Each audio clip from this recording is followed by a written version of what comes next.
Inanunsyo na sa wakas ng GMA at ABS-CBN ang kanilang bagong collaboration, ang Secrets of Hotel 88, na pagbibidahan ng ilang Pinoy Big Brother Celebrity Collab housemates.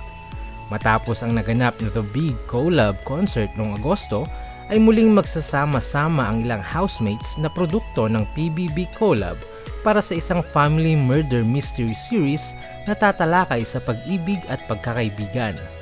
Ang naturang serye ay pagbibidahan ng mga kapuso housemates na sina Mika Salamanca, Will Ashley, AZ Martinez, Dustin New at Josh Ford.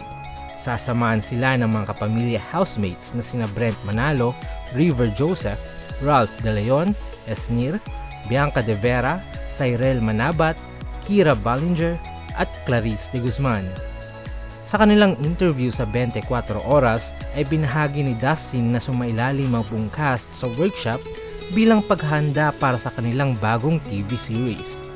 Mapapansin naman na ilan sa mga housemates ang wala sa main cast, katulad nila Ashley Ortega, Shuvi Etrata, Michael Seeger, Vince Maristella, Charlie Fleming at Emilio Daez. Ayon sa report, kailangang abangan ng fans kung makakasama rin ba ang mga nabanggit sa nasabing serye. Inaasahan na ipapalabas ang Secrets of Hotel 88 sa first quarter ng 2026 at sisimula ng production nito sa Oktubre na iproproduce ng Star Creatives.